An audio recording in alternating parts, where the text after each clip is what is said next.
নীতির প্রসঙ্গে আপোষহীন রাজনীতির অনন্য দৃষ্টান্ত ছিলেন মোস্তফা মহসিন মন্টু। তার জীবনাদর্শ সবার জন্য উদাহরণ হয়ে থাকবে। দেশের মানুষ তাকে মনে রাখবে। মুক্তিযোদ্ধা ও রাজনীতিবিদ মোস্তফা মহসিন মন্টুর শেষ বিদায়ের সময় তাকে এভাবেই স্মরণ করেছেন রাজনীতিবিদরা। বনানী কবরস্থানে সমাহিত করা হয়েছে জাতির এই শ্রেষ্ঠ সন্তানকে। সাব্বির আহমেদ জানাচ্ছেন বিস্তারিত। প্রকৃতিও যেন বৃষ্টির মাধ্যমে বিদায় জানালো জাতির শ্রেষ্ঠ সন্তান, মুক্তিযুদ্ধের সংগঠক ও বর্ষিয়ান রাজনীতিবিদ মোস্তফা মহসিন মন্টুকে।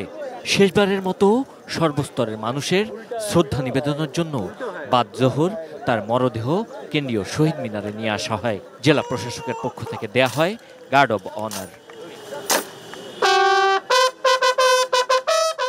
এরপর তার মরদেহে ফুল দিয়ে শ্রদ্ধা জানান বিএনপি, গণফোরাম, গণসংহতি, কমিউনিস্ট পার্টি, এবি পার্টি সহ বিভিন্ন রাজনৈতিক দলের নেতাকর্মীরা।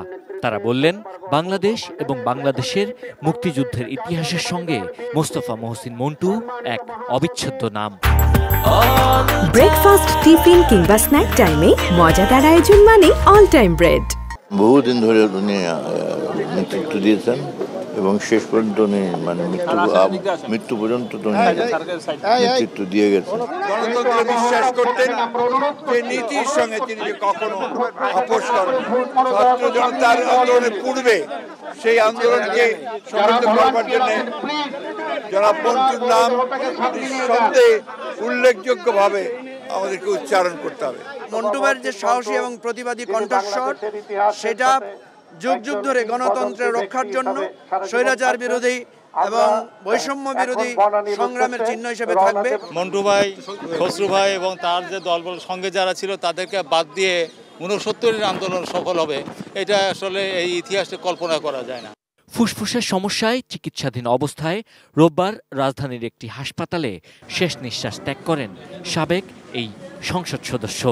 রাতেই এলিফ্যান্ট রোডে তার প্রথম নামাজে জানাজা অনুষ্ঠিত হয়। সোমবার সকালে কেরানীগঞ্জে দ্বিতীয় এবং বাদ জোহর ঢাকা বিশ্ববিদ্যালয়ের কেন্দ্রীয় জামে মসজিদে মরহুমের তৃতীয় নামাজে জানাজা অনুষ্ঠিত হয়। Sabbir Ahmed, ATN news, Dhaka.